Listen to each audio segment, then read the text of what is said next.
Hey guys, I just came home after a work day of not all day rain, but it was a pretty wet day. Probably the wettest one we've had this summer since it was dry everywhere, right? And so it's been like 4 to 5 hours of just raining constantly. So everything's wet and my toes are dry. So it's going to be another video of watch my feet and see how awesomely dry they might be. So I'm gonna show you my socks and see what's what. All right, so it was already pouring down at 8 o'clock when I started my day, so I knew I had the opportunity to get prepared already from the get-go, right?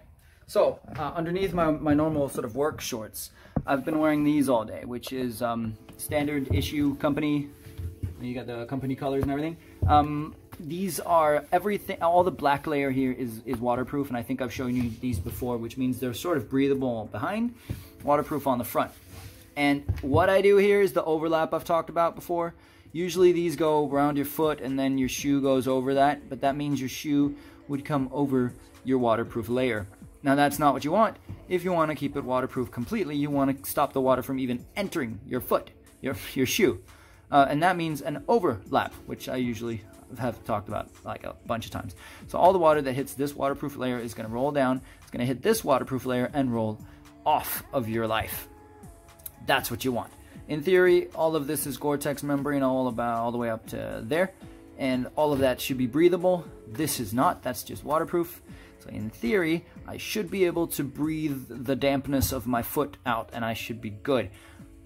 As we all know, membranes are not completely perfectly breathable, so that's sort of the pipe dream. But let's check out how they did. Right, as per tradition in these how to stay dry in the rain, I've gotten half naked for your benefit.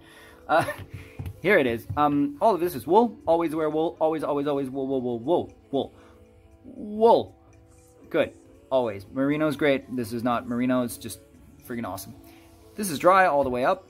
This has some dampness, wetness to it. And let's check out how they did inside. We have... Ha! Only the dampness that you would expect from a foot that's been inside a shoe all day. Nothing. Nothing else. Completely dry. That looks wet. It's not. This looks sweat, but it's sweat. It's not. Sweat. It's not. Whatever. No, none of this is actually wet. Only slight dampness, and you would expect it mostly there and here, and yeah. So I'm gonna call that a mother beeping success. That works. Get waterproof shoes. Get something like this, which has a membrane all the way up and which is high cuffed, so that you can make an overlap and do something that loops around or ties to your foot or something like that, so that your leg, your pant leg, stays over and is kept down. Because if that happens, you have a waterproof layer on top of your waterproof shoe, you'll always have the water gliding right off of your foot, and that's the dream. So don't just get waterproof socks and stick them into waterproof shoes and think you're golden. You won't be. You'll be better because it'll always be the same water that's inside of your foot, and you'll warm it up with your body temperature, but you'll slosh. Nobody wants to slosh. So yeah, I might just call that mission accomplished when it comes to keeping dry feet in the rain. If it'll hold up to 5 hours of torrential downpour, not really, but just 5 hours of rain with completely dry socks when you come home, you got it. All right, cool. Thanks for watching.